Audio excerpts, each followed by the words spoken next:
Welcome, everybody. Thank you for coming to our regulatory podcast. We have Dr. Jayaswal, our Chief Medical Officer, and Dr. Baran Erdik, expert in regulatory compliance, practice transformation, and value-based medicine.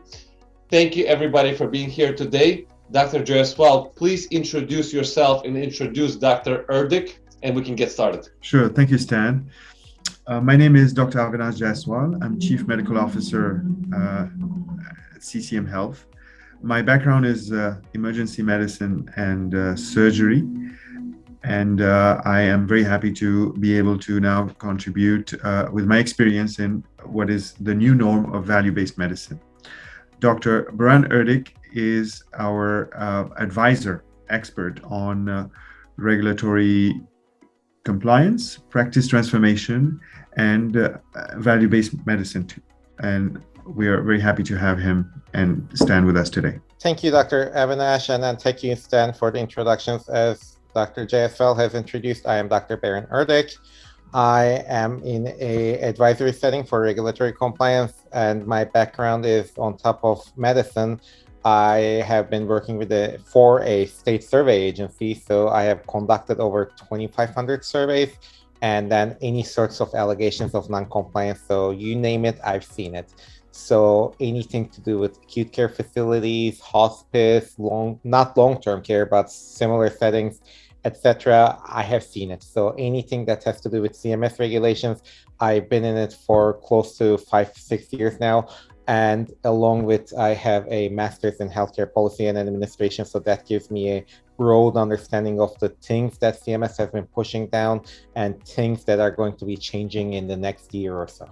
Dr. Erdik, if you can give us a digest, and I know it's a lot, but if you can give us a digest of what we are looking at for 2022, what are the changes in the regulations, our providers, what should be their focus in order to stay compliant, in order to have a healthy, happy, and a compliant and productive 2022? Sure. So, I mean, as you all know, we are in the holiday season. It's the end of the year, so it's always a busy season for both the regulatory purposes and for both legislative purposes, especially for the last 2 years with COVID. A lot of things have been changing, and CMS publishes a rule. It gets taken to the court. So what I figured we would focus on today is the changes to the PFS, the physician fee schedule for 2022, as well as other changes to Part B payment policies, maybe some provider enrollment regulation and provider supplier prepayment and post-payment regulation updates. So these all have been published in the Federal Register, I believe November 19 of this year, and they are the final rule. Some of them undoubtedly will be taken up by the courts, but until that happens, they are scheduled to take effect on January 1st. And they are, as you've seen over the last couple of years, cover really, really diverse settings, not just rate setting, but there's things that have changed with conversion factors, who can bill, telehealth, as well as updates to the quality payment program, the QPP, as well as the merit-based incentive payment system, so the MIPS. And it changes not just the activities, but methodology, the payment adjustments, among other things. As you know, with COVID, telehealth has been a big ticket item for a lot of our providers. How will the changes reflect telehealth reimbursement or telehealth requirements for 2022? For 2022 and until 2023, CMS is extending Category 3 services. So they are trying to gather more data, see how this change is changing the landscape. How is it leading to better outcomes? Is it leading to more patients acceptance, better feedback from the patients? So what they've done is they've added a CPT code 93797 and 798, as well as a HCPCS HPIC score, I believe it's G0422 and 423. So basically, they are not going to be, main changes are they're not going to be applying geographic restrictions to mental telehealth services. So the main driving force for this was basically the natural disasters we've been seeing. So a lot of people have been spending time at hotels, at homeless shelters, whatever. And these people are also falling down through the cracks, right? So the more vulnerable someone is, the more likely they are that they will not have a set address. So CMS is trying to address this. So they are clarifying that the home can include temporary lodging, homeless shelters, and whatever. But ultimately, if an in-person service will have to be furnished within 6 months prior to the date of the telehealth, as well as within 12 months after the telehealth. So there's going to be some exceptions and limitations, maybe some with substance use disorders beyond the scope here, so I'm not going to be spending that much time on those. And then ultimately, CMS is also going to be looking extremely into overbilling and issues with quality of care and difficulty with people not getting in-person care. So if you're doing any sort of telehealth billing, be prepared for a possible audit, be prepared for CMS doing a deep dive in this, because that's going to be their focus this year. So it will also need to be documented in the patient record pretty well, whether this visit is in person or telehealth, and if they will need to get any testing or whatever. And ultimately, another change with this telehealth is that the CMS will enable audio-only communication, given certain conditions are met. But ultimately, I would expect that to go away, if not by the end of next year, until 2023, because that is ultimately tied to the public health emergency. So it'll depend what's been happening with COVID. So when the final rule with the telehealth is that if you're dealing or in a rural setting, and if you're tied to a rural emergency hospital, that will be effective 2023, a telehealth originating site. Dr. Erdik, thank you for that answer. If you were to sum that up, can you please give us a short summary so we can better understand? Sure. It looks like telehealth is here to stay, at least until the end of the public health emergency, as a category 3 temporary basis. And it looks like CMS is cracking down on overbilling and anything associated with it. So if you do any sort of telehealth, make sure it's well documented, including that the visit was telehealth, if the vital signs were taken, and what the outcomes were. Furthermore, based on the provisions of the Consolidated Appropriations Act, the location of the patient is not that important anymore. So they can technically be in a temporary lodging. So hotel, homeless shelter, etc., and you'll still be able to bill. And the originating site facility fee will not apply. And finally, from a telehealth perspective, especially from a mental health perspective, there is a requirement for an in-person visit within 6 months prior to starting telehealth. But for the calendar year 2022, the non-telehealth service will have to be every 12 months thereafter, but there can be exceptions in the medical record.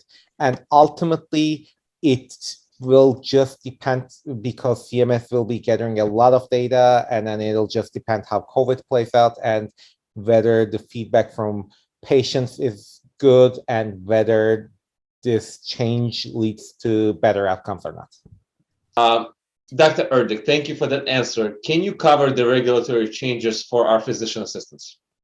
So from a physician assistant perspective, it looks like CMS is finally seeing PAs as their own people. So up until now, they were not allowed to bill by themselves, except everyone else was. I mean, and nurse practitioners were, clinical nurse specialists were. So the exception had always been the PAs. So effective January 1, 2022, it doesn't matter what kind of PA or NPP or non-physician practitioner, the NPP, they will now be able to receive payment directly at 85% of the physician's fee. So previously, CMS allowed them to receive direct Medicare Part B payments if they were a nurse practitioner or clinical nurse specialist or whatever. But if you were a PA, it would have to be made directly to the PA's employer. So now a payment will be made to a PA for their professional services, including services and supplies provided incident to their services, as the CMS puts it. So thus, they're allowing the PAs to practice, where previously you could only have physicians or NPPs. So the importance of PAs is nevertheless gonna increase, and I'm sure there will be increased access to care. So ultimately, if they choose to receive their payments directly, they can work as self-employed independent contractors. They can still reassign that payment right to any employer, any billing agent, anyone. They can also receive carved out reimbursement, meaning if they work in a FQHC, the Federally Qualified Health Center, or a rural health clinic. And ultimately, they will also be able to form MCs, medical corporations, or practices with other PAs if they're especially in the same specialty. So going forward, 2022 will be a milestone in how, I guess, PA scope of practice is expanding in the US. And if we understand correctly, they will still, though, require incident to provider supervision. And it could be on contractual basis. Is that correct? That is correct, but that's more because of their scope of practice limitations. So ultimately, CMS states that PA services are still be required to furnish under the supervision of a physician, and they are only covered when furnished in accordance with state law and scope of practice rules. So to the extent of my knowledge, every state they're a physician assistant. So the role of a PA has to be working under a physician. So that's where it comes in. So the final rule does not override any states. I believe there's still a couple states that prohibit PA direct payments. And in those states, the employers will continue to rely on other billing options.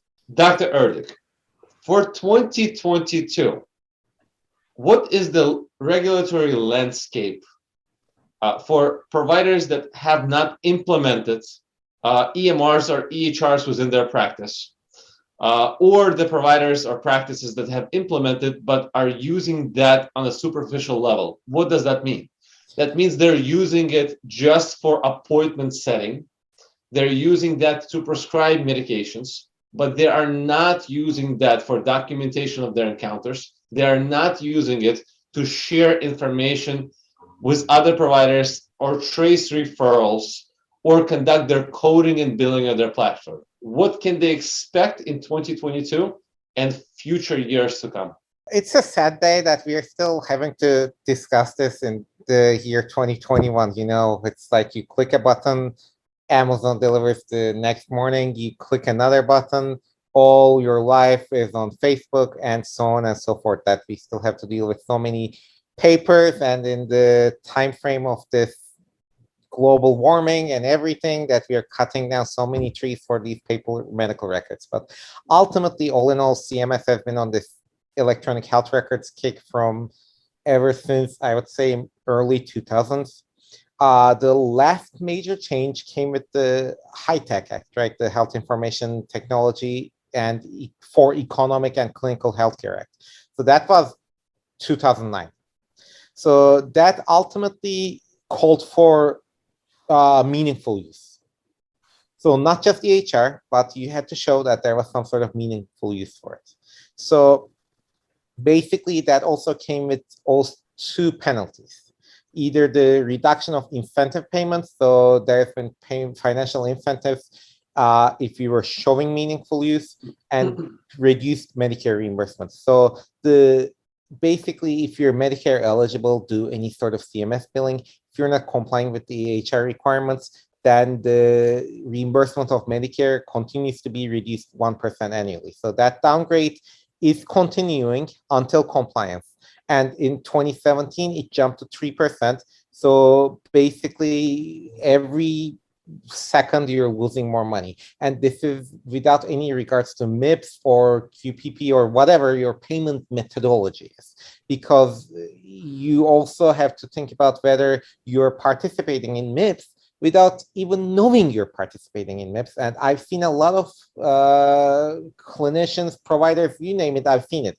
They are billing, they're just not getting paid what they're billing for, and they are clueless as to where they're losing that money. So MIPS, just the improvement activities, the EHR, it's a key aspect. You can't really be effective in MIPS without any sort of reporting, without any sort of tracking. And if you do not have an AHR, that just becomes impossible. There's no way to do good in MIPS. So if you're taking part in MIPS and if you do not have any AHR, at that point, you're probably looking at up to 9% loss of any sort of billing, 9% penalties.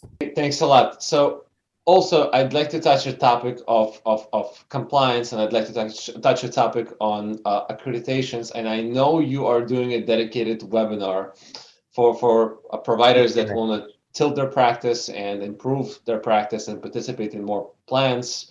And that's PCMH or similar. But if you were going to just in a few minutes describe, is PCMH important for 2022? How will that impact somebody's practice and their profits if they are heavy in geriatric patient population? Sure. So ultimately, PCMH has been here for a while, and it's becoming further and further more important. So PCMH is an easy way to deal with MIPS because you can get a lump sum payment. And PCMH is also a way of showing that you're effectively doing good, practicing good medicine. So ultimately, us physicians, we are all idealistic to an extent, right? We want to heal people, we want to see people not get hurt. So an ounce of prevention is worth a pound of cure. So you're trying to basically prevent people from getting the worst outcomes possible in the first place. So in my opinion, nothing much has changed for the year 2022. It's still really important.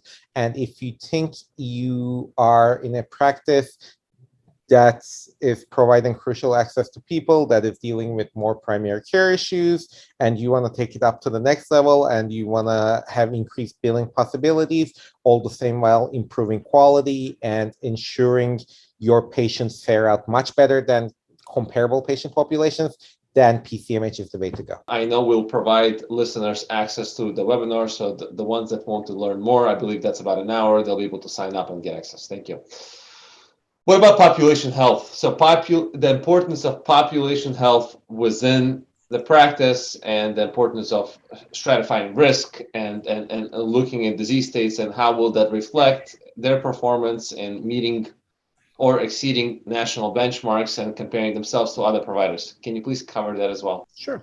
So ultimately, if you think about the US healthcare, you spend the most, you get the least in an OECD or a worldwide setting.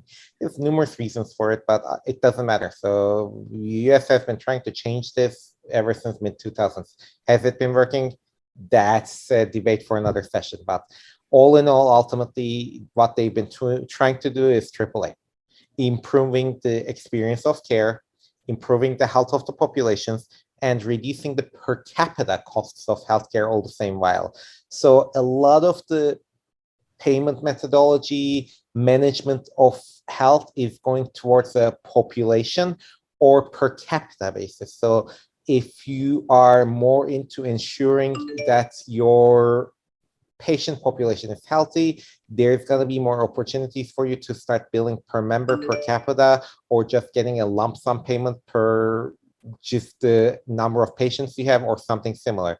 At that point, the risk is on you, the onus is on you to ensure these people are well managed. That includes chronic care management. So someone with type 2 diabetes is not hospitalized from a non-ketotic diabetic coma or whatever their complication may be, so that there is more onus on population health, meaning there is more onus on ensuring that people with chronic diseases living in a population are managed chronically. It's not that we treat just exacerbations in the ER, but it's that they should not be going to the ER to begin with. We have seen increases. I know the fee schedule has been released from 2022. We have seen that for chronic care management, there has been an increase in reimbursement.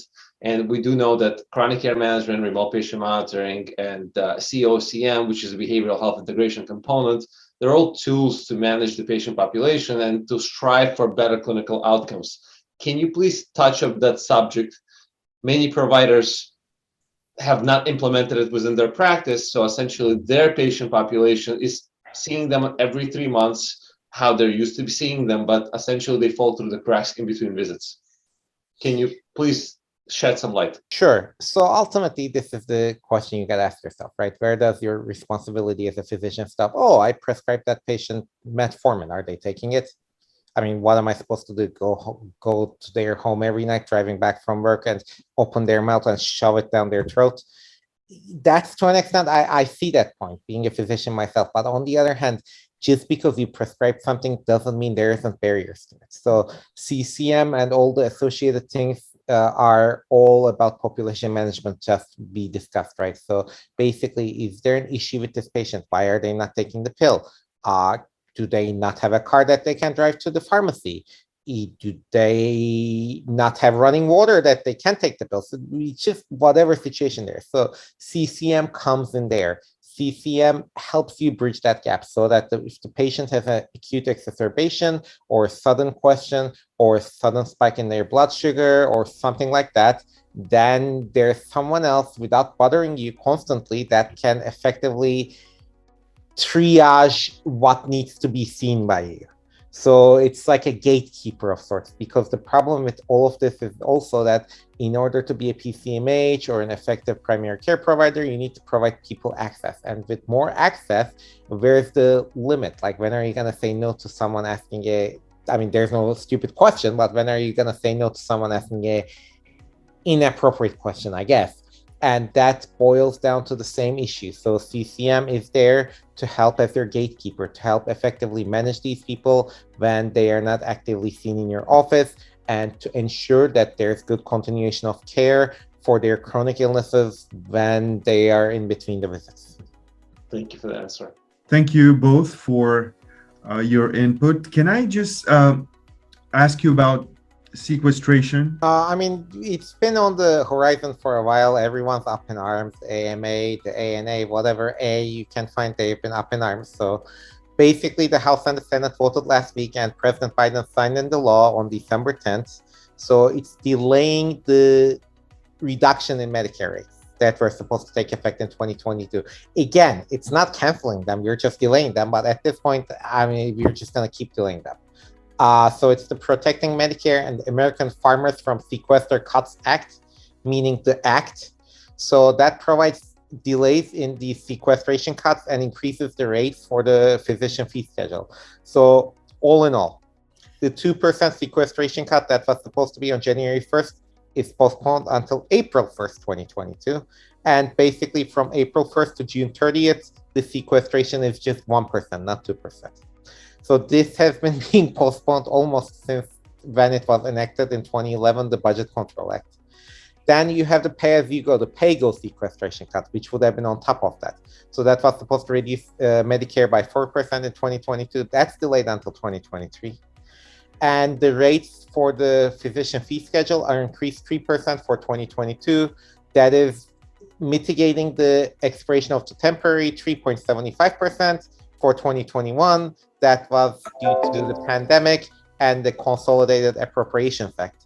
And ultimately, the laboratory fee schedule reductions are delayed until 2023 as well. Thank you very much, Dr. Erdik, for having a huge amount of work of reading through this regulatory information and condensing it into a podcast. And thank you, Stan, for having guided us through this podcast. And thank you, everybody, for joining us. And please follow us on social media. There'll be more information coming on the regulatory aspects of what we do in population health management. Thank you.